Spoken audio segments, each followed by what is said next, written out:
अस्सलाम वालेकुम नाजरीन। आज बात होगी यूरोप की ख़बरों पे, इंटरनेशनल ख़बरों पे। सबसे पहले जर्मनी की ख़बरों पे हम तबसरा लेंगे। चलते हैं अरफान खान साहब के पास। अस्सलाम वालेकुम। जी वालेकुम सलाम। सर, ये एक नया कानून आया है। जिस रेस्टोरेंट में मैं काम करता हूँ वो बता रहे थे कि सबसे ज़्यादा नुकसान इस वक्त रेस्टोरेंट को हुआ है जहाँ लोग अंदर बैठ के खाना खाते हैं। कि अगर आपने डबल वैक्सीन भी लगवा ली है, हालांकि कहते हैं कि डबल वैक्सीन से इंसान उसमें आ जाता है, हिफाजत में आ जाता है, इसके बावजूद भी आप कोरोना टेस्ट लेके आएंगे। कहते हैं कि फिर कौन लाइनों में लगेगा, कौन कोरोना टेस्ट करवाएगा। तो ये रेस्टोरेंटों का काम ख़राब होगा। और इसी तरह दीगर कामों पे भी बात करेंगे। जी बताइएगा। देखिए, इस मामले में काफी सख्ती हुई है, इसलिए कि जो तादाद है वो 64,000 से ऊपर चली गई थी। ओहो। और न्यू ईयर के ऊपर के बाद से तादाद मुसलसल बढ़ रही है बगैर कम होने के। ठीक। तो बाकियों की निस्बत तो अभी भी कम है, लेकिन यह मुल्कों की निस्बत। लेकिन यह कि जर्मनी में जो कवानीन नाफिज किए गए हैं उसके ऊपर सख्ती से अमल करवाया जा रहा है। और अब ये है कि रेस्टोरेंट्स वगैरह के लिए जो तीसरा बूस्टर है, बूस्टर होना लाजमी है और वो चेक किया जाता है। सैटरडे के दिन भी मैं भी सुबह किसी को मैंने इनवाइट किया था ब्रेकफास्ट के ऊपर, तो वहां गए तो वो उन्होंने बूस्टर के बगैर नहीं जाने दिया। और मैं, हालांकि मेरा लगा हुआ बूस्टर, लेकिन मैंने उसको अपने ऐप में शामिल नहीं करवाया था, तो वो उन्होंने नहीं जाने दिया और फ्रेश टेस्ट करवाने के बाद फिर एंट्री मिली। तो यही कैफियत हर जगह है। आज भी सुबह जहाँ जहाँ गए वहां पे हर जगह दुकानों के ऊपर बगैर चेक करने के बाद फिर अंदर जाने देते हैं। और जब तक बूस्टर तीसरा ना लगा वो इजाजत नहीं तो वो कहते हैं फ्रेश टेस्ट लेके आए। इस किस्म की सख्ती जो है वो की जा रही है। बीच पार्ट में भी और दूसरी जगहों पे भी जो शीशा बार्स है उन पे पुलिस ने छापे मारे हैं वीकेंड के ऊपर, और पकड़े हैं उनको, जुर्माने भी किए हैं पुलिस वालों ने। तो इसलिए अपना रुझान पुलिस का यही है कि भाई ज्यादा से ज्यादा सख्ती जो है इस मामले में की जाए। तो अब लोग जो है वो देख के पुलिस ने लाजमी सख्ती कर रही है, चेक कर रही है। खुद लोग इस तरफ तवज्जो कर रहे हैं कि भाई तीसरा बूस्टर के वो साथ रखते हैं जो दिखाना पड़ता है, ताकि ऐसी कैफियत ना हो कि भी आम जाए और उसके बगैर कोई जान नहीं देगा। तो बहरहाल इस किस्म की रेडियो जो है स्कूलों के बारे में भी दोबारा डिस्कशन शुरू हो गई है कि स्कूलों को बंद किया जाए या इनके औकात मुख्तर किए जाए या कुछ दिन बंद रखे जाए। तो इस किस्म की बाहरी कैफियत से अभी तक जो है हालात कंट्रोल में नहीं है या फिक्रमंदी वाले हालात हैं, जिससे इंतजामिया और स्कूल को जो है फिक्रमंदी पैदा हुई है। ये तो कोरोना की सूरत हाल है। जर्मनी इसके अलावा इंटरनेशनल लेवल पर जो खबर है वो सऊदी अरब की जो अल सऊद जो बादशाह थे सऊदी अरब के, और जिन्होंने 1953 से 1964 तक हुकूमत की या बादशाह रहे सऊदी अरब के, उनकी सबसे छोटी बेटी थी बासमा। और जो अब भी मतलब 57 इयर्स की है, छोटी तो नहीं लेकिन उनकी बार सबसे छोटी बेटी थी। उनको सऊदी अरब ने 3 साल से बंद किया हुआ था कैद खाने में, उनको भी और उनकी बड़ी बेटी को भी। बासमा की जो बड़ी बेटी है तो उनको कल जो है वो रहा कर दिया गया 3 साल के बाद। उन पर कोई चार्ज नहीं लगा, कोई नहीं, और ना ही ये बताते थे कि उनको क्यों अंदर किया हुआ है। सिर्फ ये है कि वो एक हकूक इंसानी जो एक्टिविस्ट थी, और वैसे वो बिजनेस वुमन है, उनके काफी कारोबार वगैरह है। और अलबत्ता उन्होंने ये है कि 12 अप्रैल 2017 को अमेरिका वाशिंगटन डीसी में एक सेमिनार में तकरीर की थी, rule of woman in the middle east. और उसके बाद से उनके कुछ हुकूमत के साथ ताल्लुकात जो है वो खराब थे, और फिर उनको एकदम हुकूमत ने जो है वो गिरफ्तार करके तो जेल में डाल दिया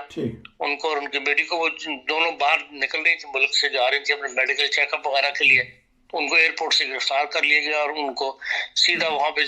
है सऊदी अरब में अल हेर कोई कैद खाना है जहाँ पे पॉलिटिकल कैदी जो है वो रखे जाते हैं। तो वहां पे उनको मार्च 2019 से जो है वो कैद किया हुआ था। इस सिलसिले में लोगों ने कोशिश वगैरह की थी, लेकिन सऊदी अरब किसी को कोई जवाब नहीं देती, ना किसी एनजीओ को, ना किसी हुकूमत को, और ना उनके बारे में कोई ऐसी प्रेस रिलीज जरूर करती थी। अब ये है कि उनको रिहा कर दिया गया और वो जद्दा में अपने जो महल है उनका, वहां वो चली गई हैं बेटी समेत। एक ये जब रिहाई की खबर मिली है तो कुछ लोगों का ये ख्याल था कि शायद वो ये झूठी खबर है या वाकई उनको कोई मेडिकली वो अनफिट, मतलब सेहत की कैफियत ऐसी हो गई है, उन्हें कैद रखना जो है वो फायदेमंद नहीं होगा, तो कहीं पल्ले ना पड़ जाए, तो इसलिए उनको रिहा कर दिया गया। लेकिन उनके जो वकील हैं मिस्टर हेनरी एस्ट्रमेंट, उन्होंने अब एक बयान जारी किया कि मैं उनसे मिल लिया हूँ और वो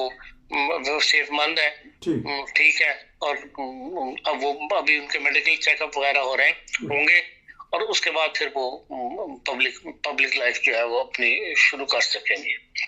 एक तो ये खबर थी। दूसरा ये है कि जो टोनी ब्लेयर थे वज़ीर आज़म बरतानिया के, जो बहुत पॉपुलर वज़ीर आज़म रहे बरतानिया के, और इराक वार जंग थी उसमें भी उनका बहुत बड़ा हिस्सा था, उनको मलका ने जो है नाइटहुड का खिताब दिया है 1 जनवरी को। उसके खिलाफ एक बड़ी फिजा जो है लंदन में पैदा हुई है, इंग्लिस्तान में, और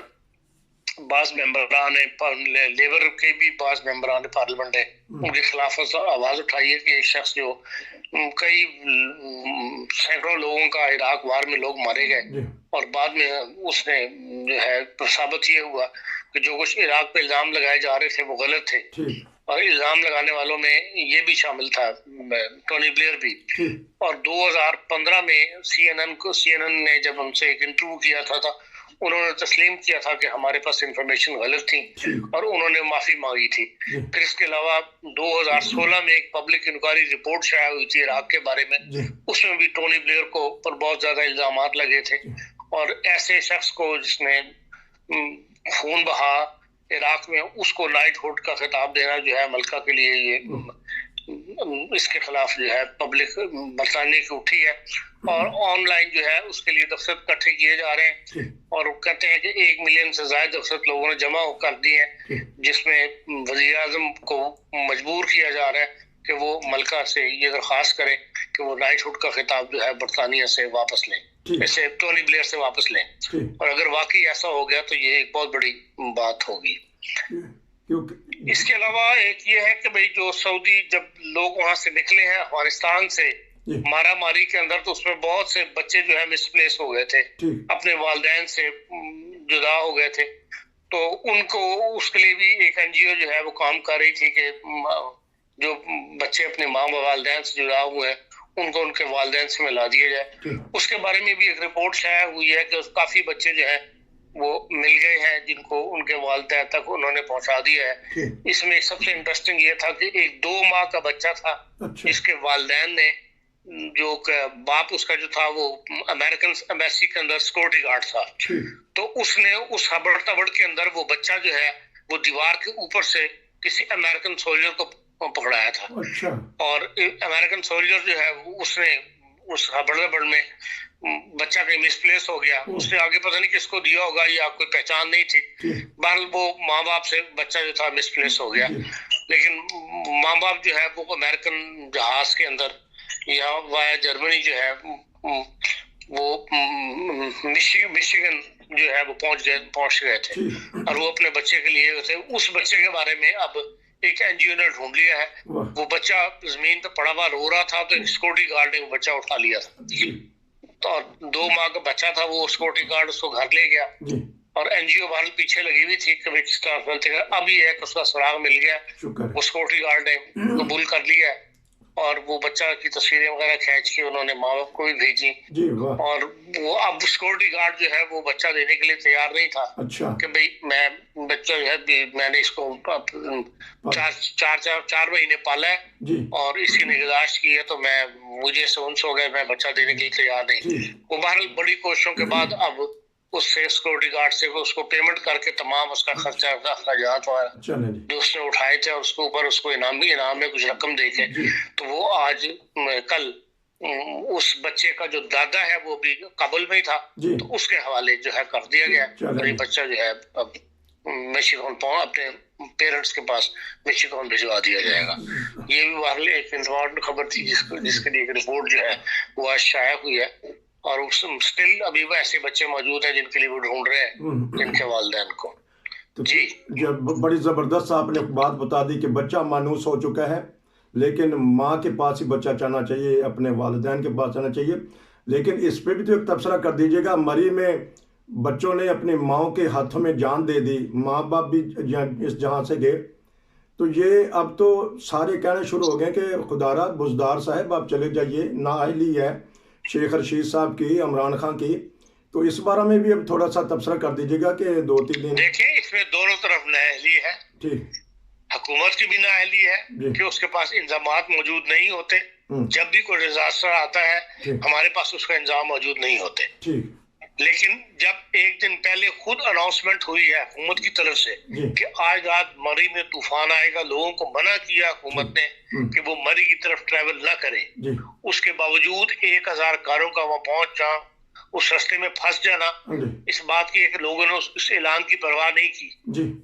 لوگ اپنے انجوائمنٹ کے لیے نکل پڑے کہ جی جی جو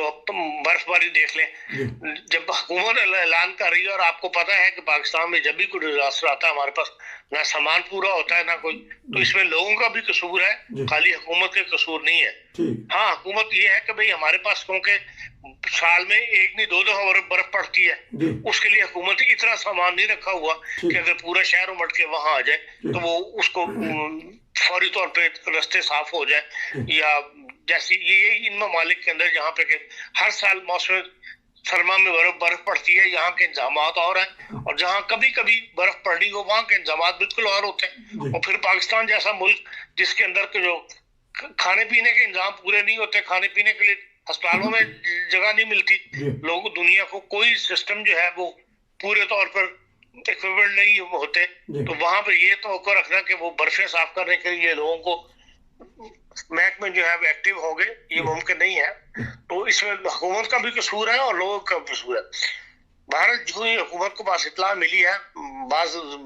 ویڈیوز ایسی بھی آئی ہیں کہ لوگوں کو راتوں نے ایک دوسرے کی مدد کی ہے، بعض اداروں کے لوگوں نے، اب ظاہر مری کے اندر اتنے کوئی ہزاروں کو سینکڑوں کو لوگ دفاع تو نہیں ہوں گے نا، ایک دفتر میں 15 20 لوگ کام کرتے ہیں، تو اس حساب سے دونوں طرف سے غفلت ہوئی ہے، حکومت کی طرف سے بھی اور عوام کی طرف سے بھی۔ تو عوام نے تو اپنے کیے کی سزا بھگت لی، تو حکومت نے کو بھی کچھ بتانا چاہیے نا کہ ہم نے یہ کیا۔ حکومت کو جو بھگت رہی ہو، جب الیکشن آئے گا تو سب کچھ سامنے آ جائے گا۔ تو نے وہ بہت دیر کی مہربان آتے لیکن اب تو کسی کی قربانی دے دینی چاہیے تھی۔ نواز شریف کی حکومت تھی، پرویز رشید گئے، ایک مشاہد اللہ خان صاحب چلے گئے، وہ غلطیاں کرتے رہے، وہ ان سے چھٹکارا حاصل کرتے رہے، ان میں سے بھی کوئی نہ کوئی تو کرنا چاہیے نا اس کو، حکومت کو۔ جو شیخ رشید نے جو پرویز رشید نے، یہ مشاہد اللہ خان نے غلطیاں کی تھی، وہ انہوں نے تو نہیں کی، انہوں نے تو اسٹیبلشمنٹ کو للکارا تھا، اسٹیبلشمنٹ نے ان کو اٹھوایا، تو بہرحال اسٹیبلشمنٹ کے 3 ڈویژن کہتے ہیں کہ 3 دفاتر وہاں تھے محکموں کے، انہوں نے کوئی مدد نہیں کی، تو ان کو تو کوئی نہیں ہلا سکا۔ بہرحال یہ تو تاریخی دان لکھے گا کہ کہاں سے غلطی ہوئی، کہ لکھوکا کے حساب سے جو ان سے ملکہ کو حصار چلے گئے، لوگ اپنی جانوں سے ہاتھ گوا بیٹھے، تو یہ ان کی امداد کا 8 لاکھ روپیہ فی کس بزدار حکومت نے کہا ہے، تو یہ ان کے زخموں پہ مرہم رکھنے کے لیے کافی ہے۔ دیکھیں یہ تو نوٹ چھاپ کو پبلک کو اس طرح دے چھوڑتے ہیں، اس سے نہ تو لوگوں کا مداوع ہوتا ہے، نہ زخموں کا مداوع ہوتا ہے، نہ جو نقصان ہوا ہوتا ہے وہ پورا ہو سکتا ہے، یہ تو صرف لوگوں کا منہ بند کرنے والی بات ہے۔ اصل چیز تو یہ ہے کہ یہ ان کو 8 لاکھ دینے کی بجائے اس لاکھ روپے کے اندر جو آئندہ ایسا واقعہ نہ ہو اس کے اوپر یہ رقم خرچ کریں اور ایسا سامان خرید کر رکھیں جب ضرورت پڑے تو وہ مہیا ہو سکے۔ ٹھیک، یہ بھی ایک بہت اچھی بات آپ نے بتا دی۔ تو لیکن اب آئندہ بھی لوگ جائیں گے، کیونکہ عمران خان صاحب کہتے ہیں کہ باہر کے سیاح یہاں آئیں، تو یہ جو پکچر گئی ہے، بہت ساری ویڈیو دکھائی نہیں جاتی، پکچر گئی ہے پاکستان کی اور جاتی رہتی ہے، اس سے تو پھر باہر والے کہیں گے کہ ایسی ہتھے چنگے ہیں۔ باہر والے جو ہے وہ خاص مری برف دیکھنے تھوڑی جا رہے ہیں، پاکستان میں 2 ہی قسم کے لوگ جاتے ہیں، یا جن کو پرانی ہسٹری سے سروکار ہے، جو جا کے ٹیسلا اور منجداڑو وغیرہ کے خندات دیکھنا چاہتے ہیں، یا پھر وہ ہے جو پاکستان کے ناردرن ایریا کے اندر ہائکنگ کے لیے جاتے ہیں، جب یا اپنے پہاڑوں پہ برف چڑھنے کے لیے جاتے ہیں ہائیک، تو اس کے علاوہ تو عام شہروں کو دیکھنے کے لیے تو وہاں کوئی نہیں جاتا نا، کہ جی کو مری خاص مری دیکھنے کے لیے جاتا ہو یا کوئی لاہور کے شہر دیکھنے کے لیے جاتا ہو، لوگ تو تاریخی مقامات کے لیے جاتے ہیں۔ بہت شکریہ، کیونکہ آپ کا تبصرہ اس پہ رہ گیا تھا، آپ کی مصروفیات کی وجہ سے یا دوسرے تبصرے میں تھے، ہم نے 2-3 تو تبصرے کیے، لیکن آپ کے تبصرے کا لوگ انتظار کر رہے ہوتے ہیں کہ بیچ کی خبر اور اس کے اوپر ایک مناسب رنگ میں آپ تبصرہ کرتے ہیں۔ ناظرین، جرمنی کی آخر میں پھر ہم بات کر لیتے ہیں۔ تو آپ جو مہمان بلائے تھے، تو یہ جو تیسرا بوسٹر ہے یہ جو لگوانا، اس کی ایپ بھی جو ان سے میڈیکل سٹور سے ملے گی جس طرح پہلے 2 کی ملتی ہے، تاکہ ڈلوا لیں؟ اپوتھیکا، ہر جو میڈیسن کی شاپ ہے اپوتھیکا، جی وہاں سے الکیمسٹ لگوائی جا سکتی ہے۔ تو اس کا پھر کہنے والے کہتے ہیں کہ عام بھی اس کے اوپر فرق پڑے گا ٹیکسی کے کاروبار پہ، کیونکہ ٹیکسی پہ بیٹھ کے لوگ ریسٹورنٹ میں جائیں گے اور پھر ٹیسٹ وغیرہ کروائیں گے۔ کہتے ہیں کہ اچھا خاصا نقصان ہو رہا ہے اور ہوگا آنے والے دنوں میں۔ آخری بات پہ بتا دیجیے گا کہ دیکھیں، ظاہر بات ہے کہ جو آج بھی شہر کے اندر بہت کم لوگ ہیں، ٹھیک، شہر کے اندر آپ نکلے، میں بھی گیا ہوں تو بہت کم لیے جو ہے باہر سڑکوں وغیرہ پہ ہے، تو ظاہر بات ہے کہ جو جس قسم جب بھی پابندیاں لگتی ہیں اس کے بعد پھر لوگ نکلنا باہر ذرا کم کر دیتے ہیں، تو اس کا نقصان یقیناً ہوتا ہے۔ اب فرینکفرٹ کے اندر جنوری کے اندر 2 انٹرنیشنل فیئر تھے، دونوں کینسل ہو گئے، بلکہ 3 تھے، جنوری کے اینڈ میں بھی ایک فیئر تھا۔ اب ہاؤس ٹیکسٹائل کا اتنا بڑا فیئر ہوتا ہے جو 9 تاریخ سے تھا 14 تک، اور وہ بھی کینسل کرنا پڑا، تو اس سے ظاہر ٹیکسی کا نقصان بھی ہوتا ہے، ہوٹل کا نقصان بھی ہوتا ہے۔ بہرحال ہمارا پروگرام جرمنی میں دیکھتے ہیں لوگ بڑا شوق سے، اور ہم بہت ساری پاکستانی کمیونٹی جن کے اپنے پیزے ہیں۔ مسئلہ صرف یہ اب ہو رہا ہے کہ جو اندر کام کرنے والے ہیں وہ کیا کریں گے، اور جو ڈیلیوری کرتے ہیں وہ کیا کریں گے، اور جو لے کے جائیں گے سامان وہ گاہک اندر جا سکے گا کہ نہیں۔ بہرحال اچھا خاصا پریشان ہے اس وقت پاکستانی کمیونٹی بھی کہ اس سے کس طرح نپٹا جائے۔ ناظرین، اس کا ایک ہی حل ہے کہ جا کے ویکسین لگوائیے اور ایپ میں ڈالیے، ورنہ نہیں تو آپ کو بھی عرفان خان صاحب کی طرح مہمانوں کے ساتھ ہی آپ کو بات پھر رکھا، یا پھر آپ نے کیا کیا پھر انتظام؟ مہمانوں کا تو اس میں تھا موبائل کے اندر، میرے پاس نہیں تھا۔ اچھا، پھر آپ نے میری وجہ سے انتظار کرنا پڑا، مجھے فریش ٹیسٹ کروا کے جانا پڑا۔ اچھا، یہ بتائیے گا کہ وہاں باہر رکھا ہوا انہوں نے کہ آپ کسی جگہ مخصوص گئے جا کے ٹیسٹ وغیرہ کروایا؟ نہیں، وہاں قریب ہی تھا ٹیسٹ سینٹر، وہاں سے ٹیسٹ کروا لیتے۔ چلیں جی، بہت شکریہ۔ چلیں، آپ بھی ان کے ساتھ گیدرنگ میں شامل ہو گئے، انجوائے کرنا چاہتے ہیں کیجئے، لیکن احتیاط کے ساتھ نصیر کو اجازت دیجیے۔ السلام علیکم، آپ کا خان صاحب بہت شکریہ۔